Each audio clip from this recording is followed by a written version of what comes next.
ಉಡುಪಿ ಜಿಲ್ಲೆಯಲ್ಲಿ ಧಾರ್ಮಿಕ ಕೇಂದ್ರಗಳಷ್ಟೇ ಅಗತ್ಯವಾಗಿರುವ ಹಿನ್ನೆಲೆ ಧಾರ್ಮಿಕ ಕಾರ್ಯಕ್ರಮಗಳಿಗೆ ಅಡ್ಡಿಪಡಿಸುವ ಮೂಲಕ ಜನರ ಧಾರ್ಮಿಕ ಭಾವನೆಗಳಿಗೆ ಅಡ್ಡಿ ಮಾಡಬಾರದು ಎಂದು ಸಿಎಂ, ಆರೋಗ್ಯ ಸಚಿವ, ಮುಖ್ಯ ಕಾರ್ಯದರ್ಶಿಗಳಿಗೆ ರಘುಪತಿ ಭಟ್ ವಿನಂತಿ ಮಾಡಿದ್ದಾರೆ.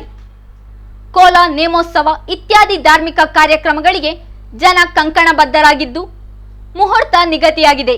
ಎಲ್ಲಾ ಸಿದ್ಧತೆಗಳು ನಡೆದಿವೆ. ಈ ನಡುವೆ ಧಾರ್ಮಿಕ ಕಾರ್ಯಕ್ರಮಗಳಿಗೆ ಅಡ್ಡಿಪಡಿಸಿದರೆ ಸರ್ಕಾರಕ್ಕೆ ಕೆಟ್ಟ ಹೆಸರು ಬರುತ್ತದೆ. ನಾನೊಬ್ಬ ಆಡಳಿತ ಪಕ್ಷದ ಸದಸ್ಯನಾಗಿ ಈ ಮಾತು ಹೇಳುತ್ತಿದ್ದೇನೆ. ಧಾರ್ಮಿಕ ಕಾರ್ಯಕ್ರಮಗಳಿಗೆ ಅವಕಾಶ ನೀಡದಿರುವುದು ಜನಪ್ರಿಯ ಸರ್ಕಾರದ ಲಕ್ಷಣವಲ್ಲ. ಆದೇಶವನ್ನು ತಕ್ಷಣ ವಾಪಸ್ ಪಡೆಯಬೇಕು ಎಂದು ವಿನಂತಿಸಿದ್ದಾರೆ. ಕೋವಿಡ್ ನಿಯಮಾವಳಿಗಳನ್ನು ರೂಪಿಸಿ ಧಾರ್ಮಿಕ ಕಾರ್ಯಕ್ರಮಗಳಿಗೆ ಅವಕಾಶ ಕೊಡಿ. ಬೇಕಾದರೆ ಭಾಗವಹಿಸುವ ಭಕ್ತರ ಸಂಖ್ಯೆಯನ್ನು ನಿಗದಿಪಡಿಸಿ. ಈಗಾಗಲೇ ರಾಜಕೀಯ ಕಾರ್ಯಕ್ರಮಗಳು ಅನಿವಾರ್ಯ ಇಲ್ಲದಿದ್ದರೂ ಅದಕ್ಕೆ ಅವಕಾಶ ಕೊಟ್ಟಿದ್ದೀರಿ. ಕರಾವಳಿ ಜಿಲ್ಲೆಗಳಾದ ದಕ್ಷಿಣ ಕನ್ನಡ, ಉಡುಪಿ ಜಿಲ್ಲೆಗೆ ಧಾರ್ಮಿಕ ಕಾರ್ಯಕ್ರಮಗಳು ಅತ್ಯಗತ್ಯವಾಗಿದ್ದು ಜನಸಂದಣಿಗೆ ನಿಯಂತ್ರಣ ಹೇರಿ ಧಾರ್ಮಿಕ ಕಾರ್ಯಕ್ರಮಗಳಿಗೆ ಅವಕಾಶ ಕೊಡಿ ಎಂದು ಅವರು ಹೇಳಿದ್ದಾರೆ. ಹಿಂದುಳಿದ ಜನಾಂಗದವರೇ ಧಾರ್ಮಿಕ ಕಾರ್ಯಕ್ರಮಗಳಲ್ಲಿ ದುಡಿಯುತ್ತಾರೆ. ಇದರಿಂದಾಗಿ ಬಡ ಜನರಿಗೆ ಆರ್ಥಿಕ ಹೊಡೆತ ಬೀಳುತ್ತಿದ್ದು ಕರಾವಳಿಯ ಜೀವನ ಪದ್ಧತಿಯನ್ನು ಅರ್ಥ ಮಾಡಿಕೊಳ್ಳಿ ಎಂದರು.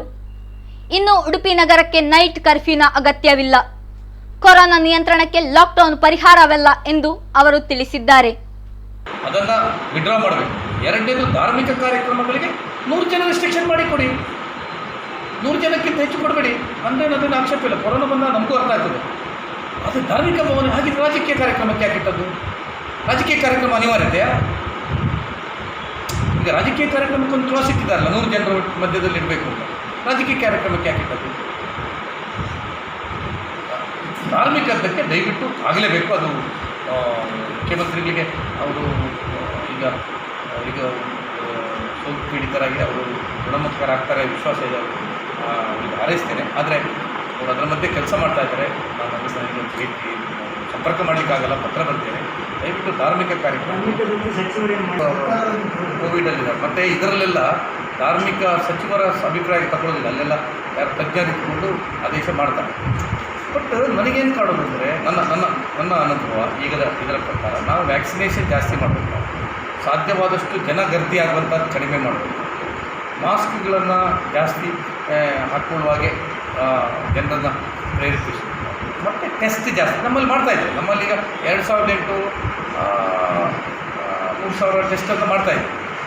ಮತ್ತು ಜನರಿಗೆ ನನ್ನ ವಿನಂತಿ ಏನಂದರೆ, ನಮ್ಮ ಜಿಲ್ಲೆಯ ಜನತೆಗೆ ದಯವಿಟ್ಟು ಟೆಸ್ಟ್ಗಳಿಗೆ ಕಡ್ಡಾಯವಾಗಿ ಮಾಡಿಸ್ಬೇಕು. ಒಂದು ಚೂರು ಸಿಂಪ್ಟಮ್ ಬಂದರೂ ಟೆಸ್ಟ್ ಮಾಡಿ. ಈ ಕೊರೋನಾದಲ್ಲಿ ನನ್ನ ಅನುಭವ, ಯಾರು ಈ ಬೇಗ ಟೆಸ್ಟ್ ಮಾಡ್ಕೊಳ್ತಾರ ಅವರಿಗೆ ರೆಮಿಡೈಸರ್ ತಗೊಂಡು ಎಲ್ಲ. ನಮ್ಮ ಜಿಲ್ಲೆಯಲ್ಲಿ ಇನ್ನೂ ತೊಂದರೆಗೆ ಹೋಗಲಿಲ್ಲ. ನಮ್ಮ ಹತ್ರ ICU ಬೆಡ್ಸ್ಗಳು ಬೇಕಾದಷ್ಟಿದೆ.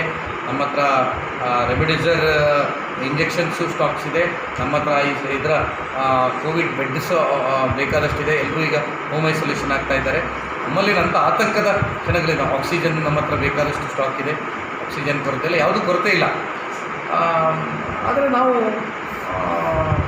ಜನ ಒಂದು ನಮ್ಮಲ್ಲಿ ಏನಾದರೂ ಸೀರಿಯಸ್ ಆಗಿದೆ, ನಾನೀಗ daily patient last minute saturation 70ಗೆ ಬರುವಾಗ ಕೋವಿಡ್ ಟೆಸ್ಟ್ ಮಾಡಲಿಕ್ಕೆ ಹೋಗ್ತಾರೆ. ಆಮೇಲೆ ಏನು ಮಾಡಲಿಕ್ಕೆ ಆಗೋದಿಲ್ಲ.